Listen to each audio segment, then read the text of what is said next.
So here's a fun little demo I set up.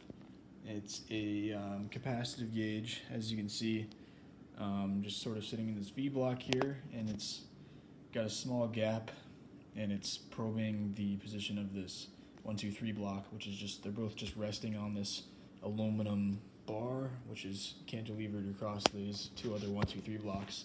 The output of the cap gauge is going to a multimeter,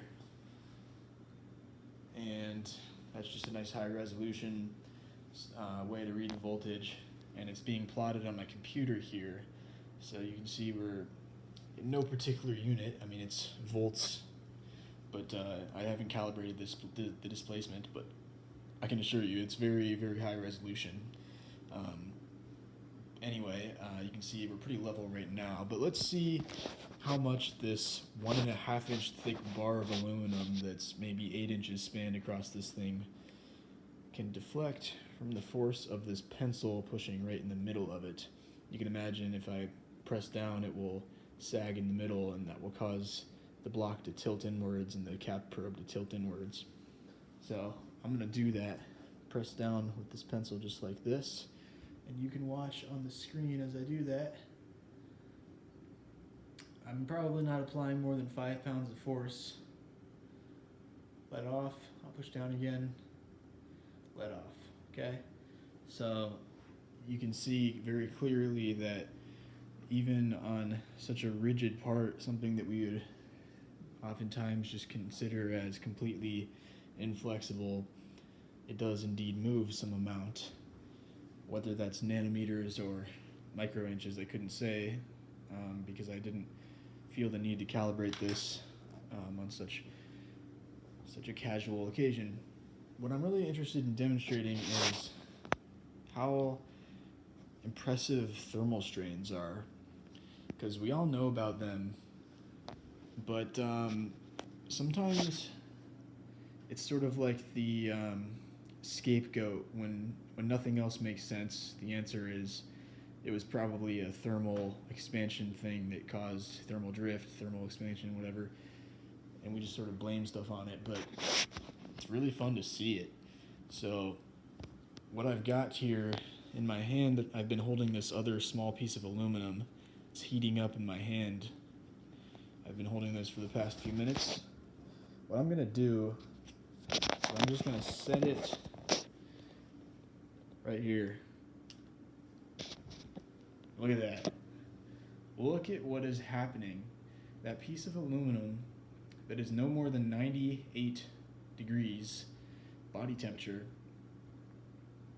has sent enough heat into this massive aluminum bar to bow it upwards. It's thermally strained, the top is expanded, and now it's bowed upwards. And if I take it off, we immediately see it begins to recover. So it does not take much to really influence this type of a measurement. Now, one might say, based on the response, we can see this is a first order step response, so it's clearly that fits really well with a thermal system. This is not a purely elastic effect. The bar isn't just bending under the weight of this small object, and even if it was, it's bending in the wrong direction. But just for fun, I have another one that I haven't been warming in my hands. Okay, so I'm gonna put on a glove real quick. Just want to make sure I don't apply any heat to that. So now I have a glove on. Okay. Take this object, set it in the exact same spot. Okay, there it is. Look at that. There is really no significant effect at all here. You can see it's a little shaky back there from when I was moving it around, but I can take it off and it shouldn't. See, you would never even know it was there. See, nothing. Now, just for extra fun, this thing's been cooling down now, right? Let's see if it still has much heat left.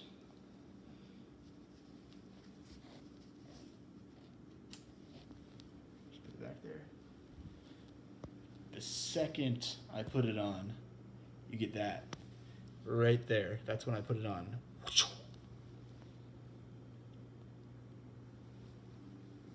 Thermal strains.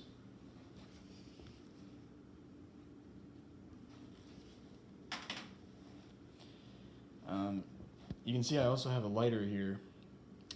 So if you want to really see this effect turbocharged, we can send this thing right off the charts. Just, oops. Give it 1, 2, 3. That's enough. And she's gone. Okay, it's interesting. It goes negative at first, which is what we'd expect. But then it goes positive, and I think that's because at first the heat was concentrated just in the very bottom of the bar, so it bows downwards, but the heat rapidly, aluminum is very conductive, the heat rapidly goes up, and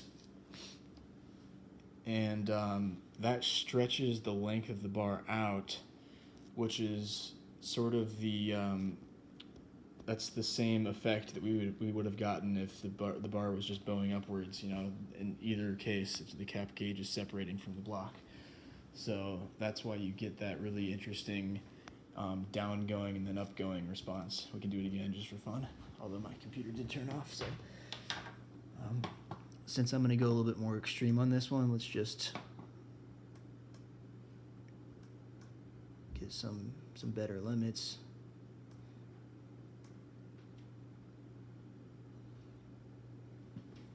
That should be pretty good.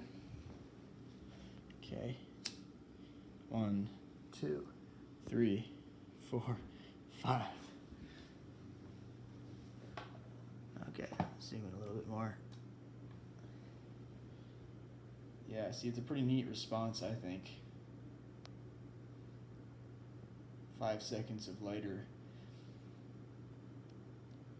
And now the heat's just kind of spreading through the bar. It's probably going to cool back down to room temperature pretty quickly. Just got so much thermal mass, when the heat spreads out, it just becomes negligible pretty fast.